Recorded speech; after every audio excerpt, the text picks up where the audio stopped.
Student, यह राम परशुराम लक्ष्मण संवाद का 5वां पैराग्राफ है। चलिए समझते हैं। तुम्हू तो कालू हाँक जनु लावा, बार बार मोही लागी बुलावा। कालू मतलब काल।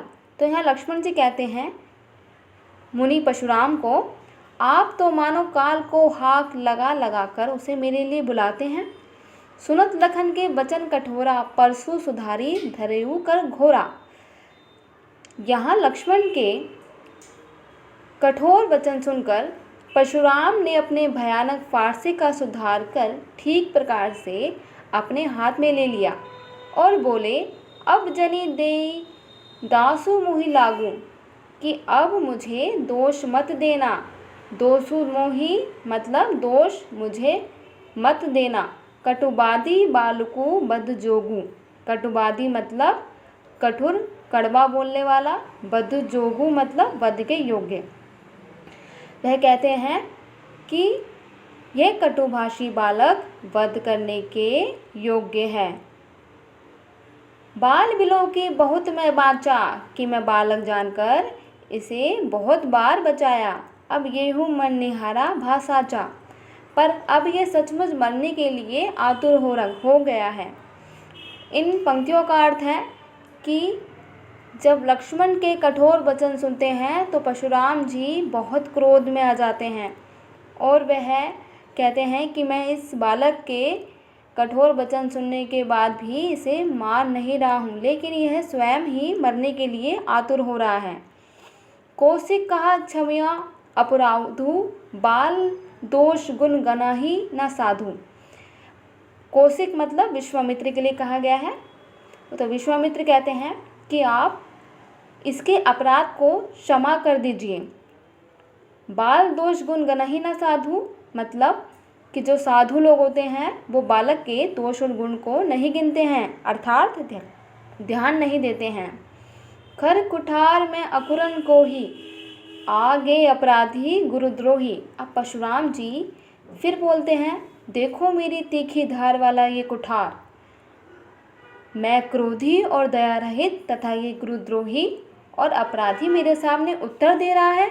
तो स्वयं को क्या बताते हैं कि क्रोधी हूँ मैं और दया रहित हूँ, मतलब किसी पर भी दया नहीं करने वाला हूँ। और लक्ष्मण को बताते हैं कि ये गुरुद्रोही है, किसी गुरु का सम्मान करना नहीं आता, और ये अपराधी मेरे सामने उत्तर दे रहा है। उत्तर दे तो छोड़ो बिन मारे मतलब उत्तर दे रहा है, केवल कौशिक शील तुम्हारे। अब यहाँ पर कहते हैं परशुराम जी कि मैं इसे नहीं मार रहा हूँ, इसे बिना मारे छोड़ रहा हूँ, सिर्फ आपके शील के कारण। क्योंकि विश्वामित्र परशुराम जी को समझाते हैं कि उनका क्या कर्तव्य है, कि वह साधु हैं और साधु होने के नाते उन्हें बच्चों के गुण और दोष पर ध्यान नहीं देना चाहिए। नाता ये ही काठी कुठार कठोरे, गुरही उरिन हो तो सम थोरे। कहते हैं परशुराम जी कि इसे इस कठोर कुठार से काटकर थोड़े ही श्रम से गुरु के ऋण से उत्तीर्ण हो जाता।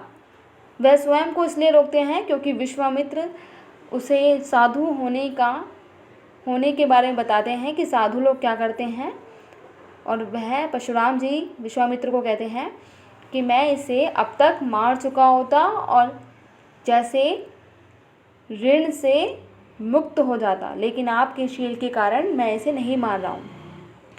गादी सूत कह हृदय, हंसी मुनहि हरिये सूझ। अब यहाँ पर विश्वामित्र हृदय से हंसकर कहते हैं कि मुनि को तो हरा ही हरा दिख रहा है। मुनि हूँ हरिये सूझ मतलब हरा हरा दिखना, अर्थात श्री राम और लक्ष्मण को भी साधारण क्षत्रिय बालक समझ रहे हैं। अयमय खांड ना उखमय अजहू ना बूझ अभुज। अखमय मतलब अयमय मतलब लोहे का बना, खांड मतलब तलवार। अब विश्वामित्र कहते हैं कि ये लोहे में खांड और उख की खांड नहीं है, अर्थात चीनी नहीं है। किन्हें बोलते हैं ये? राम और लक्ष्मण को। और मुनि जो है अभी भी बेसमझ बने हुए हैं।